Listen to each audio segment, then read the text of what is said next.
भीम विधायक सुदर्शन सिंह रावत ने उच्च सुविधाओं युक्त एम्बुलेंस आमजन को समर्पित की और उसका लोकार्पण किया। उल्लेखनीय है कि गत एक दशक से अधिक समय से एक्सीडेंट जोन भीम में एम्बुलेंस सेवाएं वेंटिलेटर पर होने से आमजन को परेशानियों का सामना करना पड़ता था। हाल ही में एआईसीसी नई दिल्ली व सोनिया गांधी के निर्देश पर भीम विधायक सुदर्शन सिंह रावत ने राजीव गांधी की पुण्यतिथि पर उच्च सुविधाओं से युक्त एम्बुलेंस की घोषणा की थी। मंगलवार को एडवांस लाइफ सपोर्ट एम्बुलेंस के भीम पहुंचने पर शुभ मुहूर्त में वैदिक मंत्रोच्चार के साथ पूजा अर्चना कर विधायक रावत ने एम्बुलेंस पायलट को साफा माला पहनाकर एम्बुलेंस का लोकार्पण किया।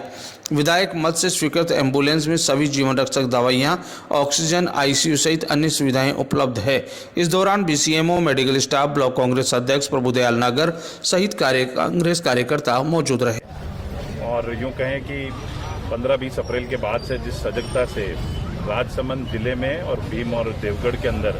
प्रशासन ने, डॉक्टर्स ने, जनप्रतिनिधियों ने और हम सभी लोगों के द्वारा माननीय मुख्यमंत्री जी के नेतृत्व में जिस तरीके से इस महामारी का मुकाबला किया गया, कोई कसर नहीं छोड़ी गई कि किसी तरह की जनता को कोई परेशानी हो। चाहे वैक्सीनेशन के लिए हमको 3 करोड़ रुपए देने थे तो 18 साल के युवाओं के वैक्सीनेशन के लिए रुपया दिया, चाहे हमारे को अस्पतालों में बेड्स बढ़वाने थे,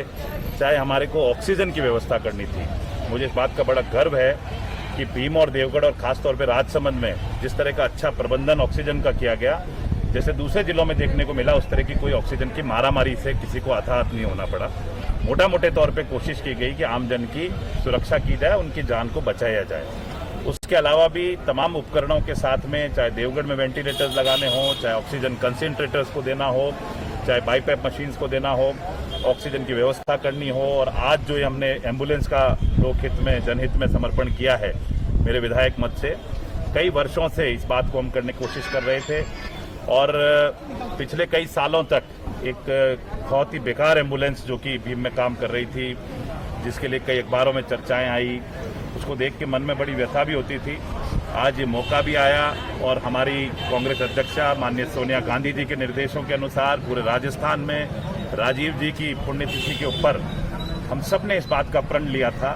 कि हमारे जो स्वास्थ्य व्यवस्था है उसमें एम्बुलेंसेज दी जाएं। तो मैंने तीनों सीएचसी पे, भीम में, देवगढ़ में और हमारी नवगठित जो छोटी सीएचसी है छापली, परंतु उसमें भी एक एम्बुलेंस जो कि तीनों की तीनों ambulance advance life support ambulance है, आईसीयू एम्बुलेंस कह सकते हो। इसमें वेंटिलेटर सपोर्ट भी है, इसमें कार्डियक मॉनिटर भी हैं, इसमें ऑक्सीजन की पूरी पर्याप्त व्यवस्था है और तमाम चीज़ें जो एक आईसीयू के अंदर होती है, उसके साथ आज इस एम्बुलेंस का हमने आज लोकार्पण किया है। एक सामान्य एम्बुलेंस से ये एक अच्छी बेटर एम्बुलेंस है, एडवांस लाइफ सपोर्ट की एम्बुलेंस है। इस एम्बुलेंस में हमारी इच्छा ये है कि हमारे हाईवे पे हजारों की तादाद में लोगों के एक्सीडेंट्स में डेथ हुई है, मौतें हुई है। कभी भी एक्सीडेंट की कोई कॉल आती है हाईवे पे तो उस बच्चे को हम या किसी व्यक्ति को बचाने में कामयाब नहीं हो पाते हैं, क्योंकि एम्बुलेंस में कोई सुविधा नहीं होती है। तो इस बात को दृष्टिगत रखते हुए धन संसाधन की कोई कमी नहीं है। माननीय गहलोत साहब के नेतृत्व में हमको ये कहा गया कि संसाधन की कोई कमी नहीं रखनी है और उसी का परिणाम है आज भीम सीएचसी के अंदर हमें गर्व है इस बात का कि एक एडवांस लाइफ सपोर्ट एम्बुलेंस जो शायद जिला हेडक्वार्टरों पे भी नहीं मिल पाती है, आईसीयू एम्बुलेंस, वो एम्बुलेंस आज मेरे ख्याल में जिले की one of the best ambulance हमने यहाँ पर खड़ी की है। और तमाम क्षेत्रवासियों से, नगरवासियों से, ग्रामीण वासियों से हम अनुरोध करना चाहेंगे कि सुविधा का